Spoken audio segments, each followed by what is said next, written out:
Assalamualaikum warahmatullahi wabarakatuh. Salam sejahtera untuk kita semua. Salam, Om Swastiastu, Namo Buddhaya, salam kebajikan. Adil Kak Talino, Mbak Curamin Kak Karuga, Mbak Sengat Kak Jubata. Pertama-tama, marilah kita panjatkan puji dan syukur kepada Allah Subhanahu wa Ta'ala, Tuhan yang Maha Kuasa, karena dengan segala rahmat dan karunia-Nya pada hari ini kita masih diberikan kesehatan, baik lahiriah dan juga batiniah, keselamatan, kekuatan untuk mengikuti segala kegiatan belajar dan melakukan segala aktivitas yang lainnya.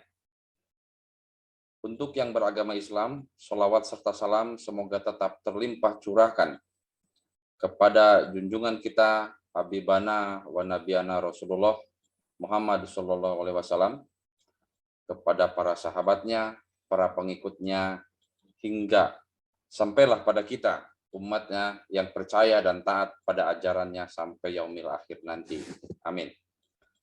Adik-adik, para mahasiswa, praja, dan yang lainnya, pada hari ini kita akan melanjutkan pembahasan materi tentang sistem pemerintahan Indonesia. Ya. Namun, sebelum kita berlanjut lebih jauh, sebaiknya kita sedikit membahas bagaimana kita mengetahui tentang apa itu sistem, apa itu pemerintahan, apa itu Indonesia, sistem pemerintahan, dan juga sistem pemerintahan Indonesia.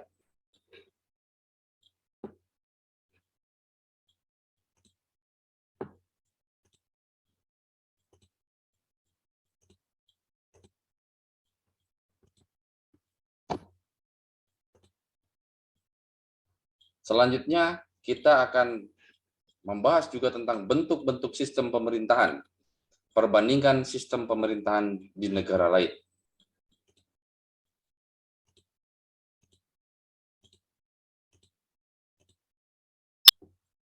Yang tadi pertama kita sampaikan bahwa kita akan membahas tentang sistem. Ya.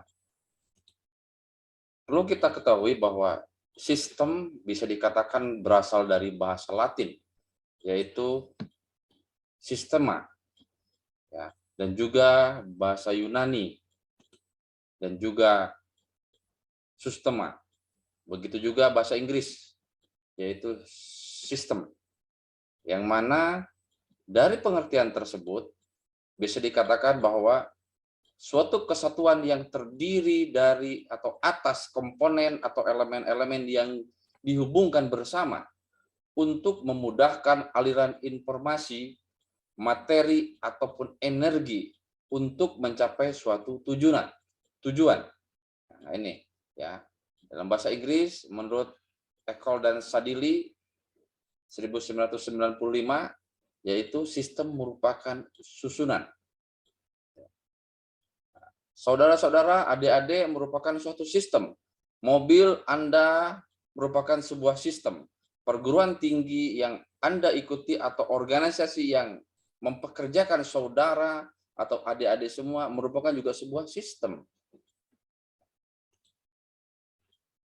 Di sini bisa dikatakan bahwa sistem merupakan sebagai suatu kumpulan atau grup dari bagian-bagian atau komponen apapun, baik fisik ataupun non-fisik, ya, yang saling berhubungan satu sama lain dan bekerja sama secara harmonis untuk mencapai satu tujuan tertentu. Nah, di sini kita bisa lihat ya, pengertian sistem menurut para ahli. Indrajit mengatakan bahwa sistem adalah kumpulan-kumpulan dari komponen-komponen yang memiliki unsur keterkaitan antara satu dengan yang lainnya.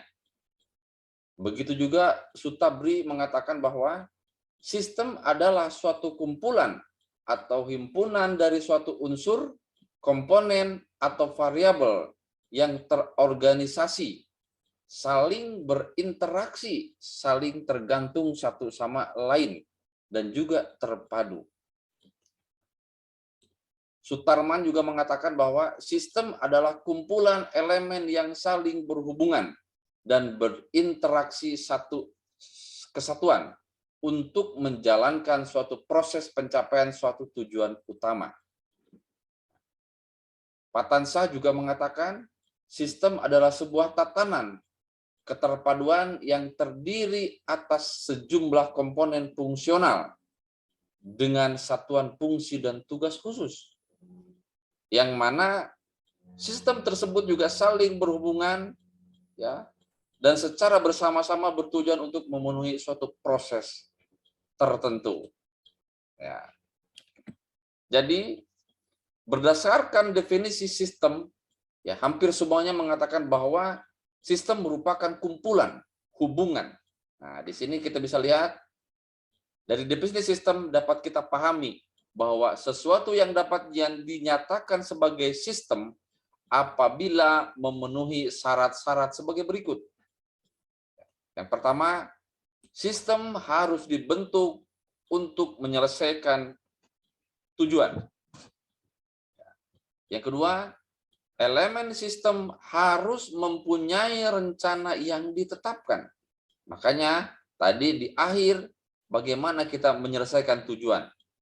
Ya, di pengertian sistem itu dari ada mengatakan bahwa bagaimana mencapai tujuan. Yang ketiga, adanya hubungan di antara elemen-elemen sistem.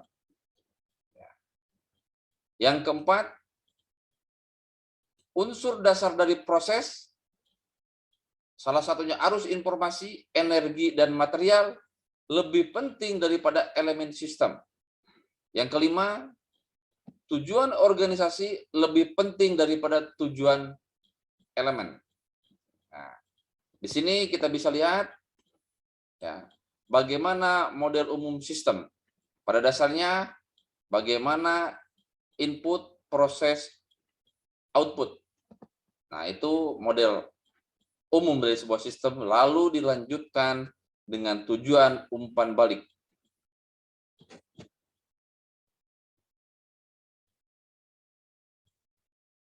Dari model umum sistem tersebut, pada prinsipnya fungsi kendali sistem dapat dilakukan dengan satu, mendeteksi umpan balik dengan suatu alat pendeteksi.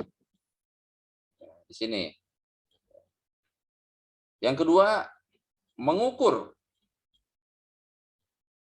kualitas, arah, atau intensitas dari umpan balik. Yang ketiga, membandingkan hasil sistem dengan standar kinerja yang tepat. Yang keempat, bagaimana menyampaikan sinyal kendali untuk melakukan tindak koreksi ataupun perubahan ya terhadap komponen sistem lainnya.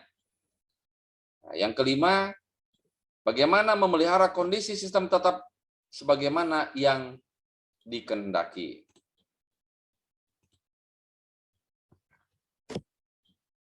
Tadi kita lihat di gambar umum sistem itu ada umpan balik atau kendali sistem. Ya. Kedua komponen tersebut sering disebut dengan sistem sibernetik. Saya tahu cybernetik, yaitu suatu sistem yang melakukan monitoring sendiri dan pengaturan